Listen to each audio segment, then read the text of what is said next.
Hi guys! Ayan, dumating ulit ang aking panibagong order galing sa Temu.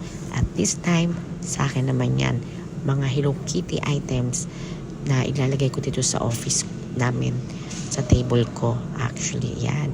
Tuwan-tuwa ang ate nyo. Ang ganda ng keyboard na yan. Na nakita ko, medyo maliit nga lang siya, pero ang ganda niya talaga. At yan naman yung bedsheet na dadalhin ko sa bahay. Nag-umpisa ako mag-collect ng Hello Kitty dahil nakita ko to sa Temu. Ang mumura niya, sale siya. Nung bata ako, dream ko magkaroon ng Hello Kitty. Pero, alam mo, nung panahon namin, expensive ang Hello Kitty kasi sa Rio ko lang makakabili. At nung mga 1990s, nagkaroon na ng mga made in China na Hello Kitty din, pero hindi ko pa rin mabili. Kasi ng time na yun, may mga anak na din ako. At syempre, unahin mo ng gatas at diaper bago ang mga Hello Kitty na yan. So ngayon, perfect will be ni God kasi kahit na matanda na ako at hindi na bagay sa edad ko, isang beses na naman ako mabubuhay at hindi na ako babalik para ulitin ulit ang makabili ng mga Hello Kitty items. So hanggat buhay pa ako, hanggat kaya ko nang bumili, ay bibili ko ngayon. At tutuparin ko lahat ng mga bagay na hindi ko nabili nung bata pa ako. At ngayon ko yung gagawin. Sa lahat ng biyaya ng Panginoon na binibigay niya, nagpapasalamat talaga ako. Yan po.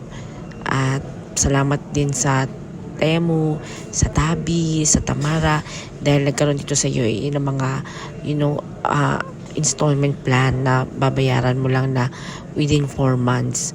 So, balang unang hulog, ikakaltas nila sa'yo. Tapos, yung susunod na hulog naman is monthly na yon. Kaya, hindi niya mabigat sa bulsa at hindi siya tulad ng credit card na nagkakaproblema. Actually, nagkakaproblema naman dito. Pero dito kasi, at least, nalilimitahan mo lang. Kasi meron lang siyang limit. Ayan yung aking table at nilagay ko dyan ang mga notes ni na Mike na binibigay at ni Charm at Dimple. Yung unang cabinet, doon nakalagay mga pampaganda ko, pabango.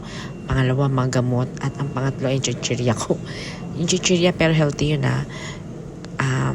cashew nuts at saka walnut na lang. Ayan, aking table, syempre. Yung mga anak ko ang aking wallpaper. Ayan ang aking ilalim na lamesa. Andiyan ang aking mga sandals. Kasi dito lang ako nagsasandals eh. Hindi ako, nagra-rubber lang ako pagpapasok. At ito yung isa pang sandals na binili kong ganda, di ba? Lalo na yan, very comfortable isuot yung color black na yan. Medyo mahal nga lang siya. At ayan na nga, taran! Ang ganda, natupad ko ng pangarap ko. Salamat sa Panginoon. Sunod naman yung mga in-order ko yun, sa bahay naman. Gagawin ko yung wall ko ng puro Hello Kitty. Ayan na guys, maraming salamat. Lahat color pink. Bye bye. Salamat sa Diyos, sa lahat ng biyaya. God bless all.